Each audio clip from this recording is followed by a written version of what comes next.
Hello, hello! Today we're going to be talking about what my creative writing classes in college taught me. But before we get started, I just wanted to say that I did not go to college specifically for creative writing or English or anything like that. In total, I took about 15 credits worth of English-based classes, so by no means am I an expert or know everything there is to know about writing. However, I do feel that the tools and practices that I did take away from these classes helped me to become a better writer and just qualified enough to make this video, so let's get started. Tip number 1, keep a journal. Now, I know I've said this in the past, and no doubt I will say it again in the future, but I'm serious about this one. The professor I had for both Creative Writing 1 and 2 had each of her students keep a journal. And it wasn't just our classes she did this for all of her other English-based classes as well. We would take 10 minutes at the beginning of every class and respond to a prompt that she would give us or a free write, which is similar to stuff that I've done in like high school classes and middle school before. But her big thing was to never stop writing. Even if you don't know what to write and your mind draws a blank, just repeat the same word over and over and over on the page until you moved on to something else. She didn't want us to care about sentence structure or word choice or if it made any sense. The point was to just keep writing and keep pumping out that stream of thoughts. Because you never know what you're going to find if you really open up your mind and not let yourself get distracted. Some of my favorite ideas or random paragraphs of thought dumps have come from doing this. The second big thing I learned from college writing classes was that rules were made to be broken. Now, I took 2 regular English courses, 2 creative writing courses, and 1 American Lit class, so obviously I'm an expert on the subject.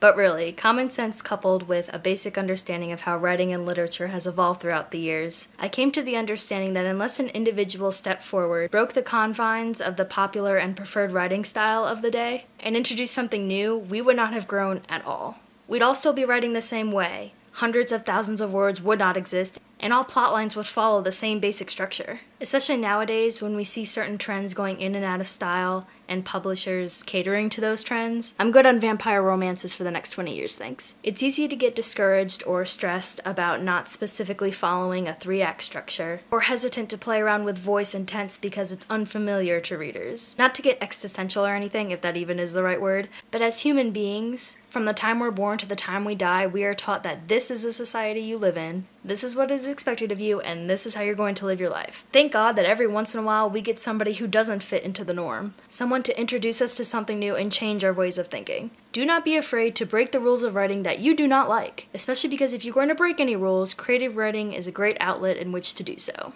Third thing I learned in my college career, do not be afraid of an out of the comfort zone challenge. About half in each of my 2 semesters of creative writing focused on poetry, which I just really wasn't a big fan of until I had to write it and share it and let others criticize it for a grade. Even though I'm probably never going to consider publishing a book of poetry, I gained an immense respect for it, and it helped me tap to a different style of writing that I just wasn't used to. I think it's even helped influence my writing style, because poems are just little raw balls of emotion that make us feel things we didn't know we could feel. My American Lit professor was so obsessed with poetry, it really moved him to the point where one class, it moved him to tears. And it was him that convinced me to start reading it on my own. And even though I can have mixed feelings for poetry, the point is that I let myself be challenged by something foreign and pretty scary, and I came out more experienced in the end for it.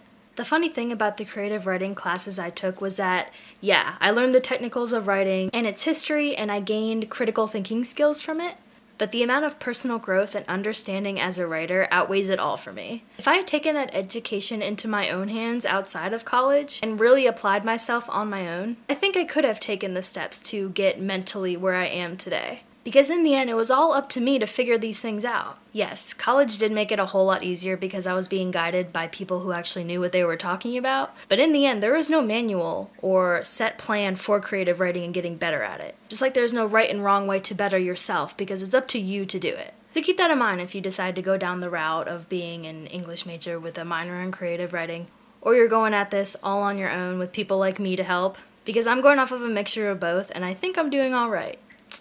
So those are my words of wisdom for the day. Hope you found them somewhat insightful and hopefully helpful. And I'm going to leave you here.